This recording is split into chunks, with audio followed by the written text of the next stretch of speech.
Hey everyone, and welcome. So, if you're a founder trying to raise capital, you know the feeling, right? It can feel like you're just launching your pitch deck into a total black hole. What do these investors actually want to see? Well, today we're going to pull back the curtain on that whole process and give you a real, practical guide to getting funded. Let's dive in. First things first, I want you to look at this number, 3 minutes and 44 seconds. Research shows that is the average amount of time an investor spends looking at your pitch deck the very first time they see it. That's it. That is less time than it takes to make a cup of coffee. The pressure is on from the second they open that file. Which leads to the big question, right? What on earth can anyone possibly decide in that little time? Well, here's the thing. They're deciding whether to spend any more time at all. Your first job isn't to get a yes. It's just to survive that first incredibly fast and pretty brutal filter. So, to figure out how to do that, we're going to walk through what I like to call the investor's gauntlet.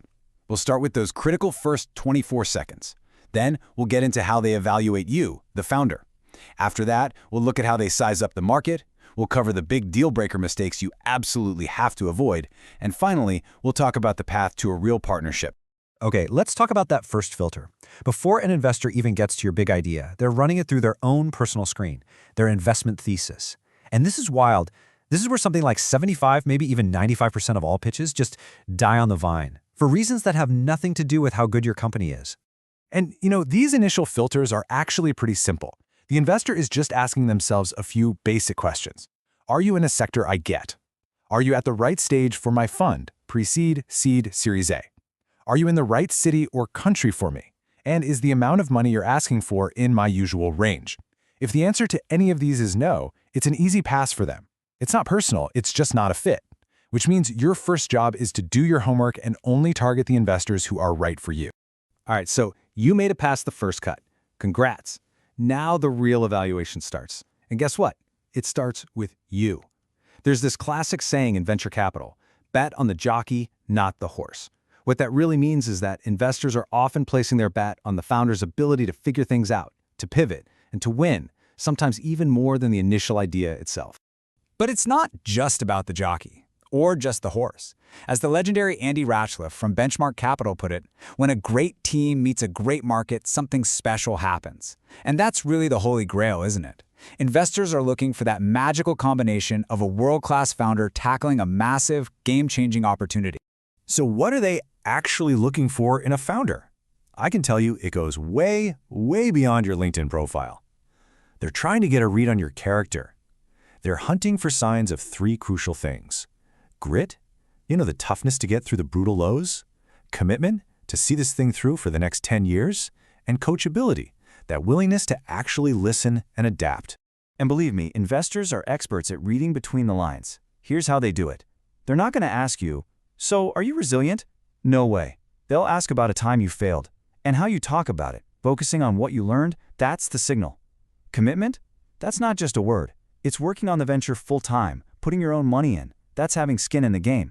And coachability? Well, they test that live in the meeting by how you handle tough feedback. Do you get defensive or do you get curious? This all rolls up into this really powerful idea called founder-market fit. It's this beautiful alignment between you, your skills, your past, your experience, and the specific problem you're trying to solve. It's an obsession that comes from a deep, personal place. The question an investor is always trying to answer is, why you? Out of everyone in the world, why are you the one person who is destined to solve this problem? Okay, so a great jockey is absolutely essential, but even the best jockey needs a true racehorse to win the Derby, not a pony.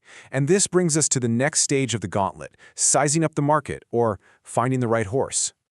The very first number they're going to look for is your total addressable market, or TAM. All this means is if you captured every single dollar spent in your market, how big would that number be? For an investor, the TAM is basically their yardstick for measuring the ultimate size of the prize. And let me be clear, size matters a lot. Just look at this. A company in a $50 million market could be a fantastic, profitable business, a great lifestyle business. But for a VC, it's just not going to move the needle. They need to invest in companies chasing billion-dollar-plus opportunities because their entire business model relies on finding those 1 or 2 massive hits that return the whole fund. And hey, it's not just about how big the market is. You also have to prove you can defend your spot in it. This is your competitive advantage, your moat, What is it? Is it some secret sauce technology? Is it a patent? Maybe it's powerful network effects, where the more people use your product, the better it gets for everyone. An investor has to believe you can build a fortress around your business. All right, you've got a fantastic founder, you're chasing a huge market, you are so close. But now we get to the final gate in the gauntlet, avoiding the unforced errors. These are the kinds of structural problems that can absolutely kill a deal no matter how good everything else looks. And the number one deal breaker, the biggest red flag of them all, is what's known as a broken cap table. Now, a cap table is just a simple list of who owns what percentage of your company. But if that list is a total mess, it can make your company completely uninvestable. So what does a broken cap table even look like? Well, it's usually one of a few things. First, it's just way too complicated. You've got like 50 tiny investors on there, and it's a legal nightmare. Second, and this is a huge one, low founder equity. If you and your co-founders own too little of the company, an investor's going to worry that you won't be motivated to stick it out when things get tough. And finally, if some early investor owns a massive, outsized piece, it's a red flag that the company was probably overvalued before, making it really hard for a new investor to get a fair deal. Another big red flag is a messed up employee stock option plan, or ESOP. That's the slice of equity you set aside for your team. The common mistakes here are making the pool too small to really motivate anyone, or making it so big that it just dilutes everyone for no reason. Other big problems are not giving equity to the frontline people who actually create all the value, or having strange terms, or just not being clear with your team about how it all works. So what does a good ESOP look like? Thankfully, this is pretty straightforward. There's a clear industry standard. VCs are typically looking for an option pool that's somewhere between 10 and 20% of the company's total equity. The shares should vest over 4 years. That encourages long-term thinking. And there's almost always a 1-year cliff, which just means an employee has to stick around for a year before they start earning any equity at all. And that, my friends, brings us to the end of the gauntlet. If you can get through all of these stages, if you survive that first sift, if you prove you're the right jockey for the right horse, and you keep your company structure clean, then you are on the path to something much bigger than just a term sheet. You're on the path to a real partnership. So let's just quickly wrap up the key takeaways here. Number 1, do your homework. Target the right investors. Number 2, remember they are betting on you. Show them that grit. Number 3, chase a huge venture-scale market. Number 4, keep that cap table clean and simple from the very beginning. And finally, and this is so important, remember that raising money isn't the finish line. It's the starting line.